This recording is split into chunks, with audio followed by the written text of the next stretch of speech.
Well, Ken, I guess it all begins this weekend. In college, the drive for the bowls begin, and in high school, the drive for the playoffs begin already. And the end of the NFL preseason just a couple weeks before the strike. Yeah, right. When that comes. Got But that to look forward to. We are on the eve of a big football weekend. The college season gets into full swing tomorrow, as Frank said. First, though, the high school season is kicked off, and with that, our coverage of the game of the week. Tonight, Don Evans traveled to Moultrie for Thomasville against Colquitt County. It was not exactly an ideal night for football here in Moultrie. It rained off and on the whole game, and early on the Thomasville Bulldogs added a little lightning as well.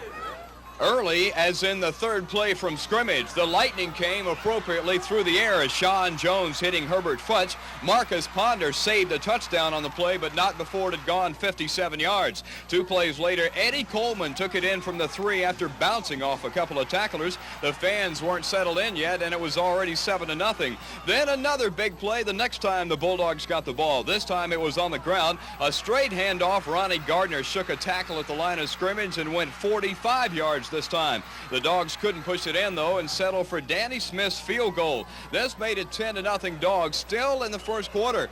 But the Pack settled down and put together a drive midway through the second quarter. Bernard Howard capped it with that plunge. It was 10-6 Dogs at halftime. We generated pretty good offense on that first drive, and then we haven't had the good field position here lately. We finally began to play a little defense there at the end, and I'm a little bit more encouraged about the way we're playing right now. But the encouragement was short-lived because the second half was all Bulldogs. They hung up a couple of more touchdowns to break open a close game. Thomasville wins our initial Eyewitness Sports Game of the Week, 24-6 over Colquitt. Don Evans, Channel 6 Eyewitness Sports in Moultrie.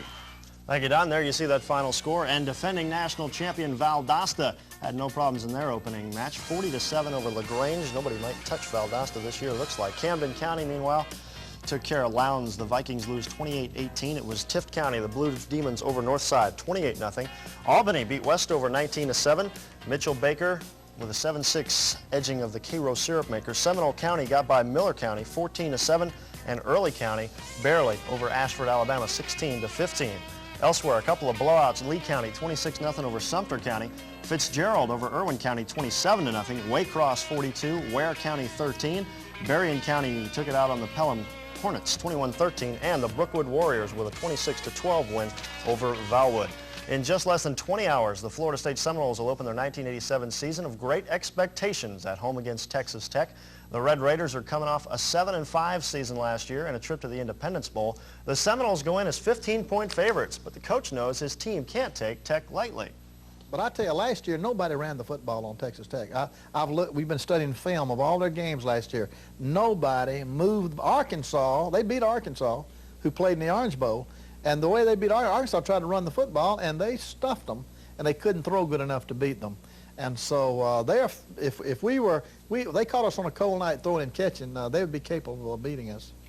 Florida A&M, meanwhile, hosts Tuskegee at 7 o'clock tomorrow night at Bragg Stadium. The Tigers gave the Rattlers fits last year, though FAMU won it.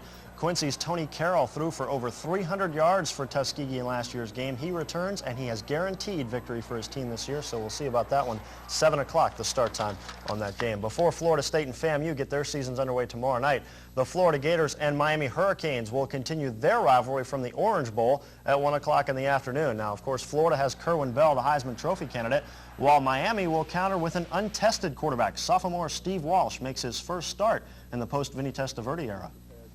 And it's going to be definitely anxious, and a little bit of butterflies will be floating around. He understands that he does not have to duplicate what Vinny Testaverde or Bernie Kosar or Jim Kelly did.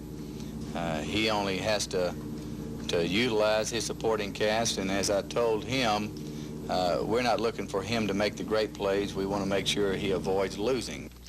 Just about a month ago in the baseball season, and the pennant races showed no signs of cooling off. In the American League, Toronto began the night a game and a half behind the Detroit Tigers.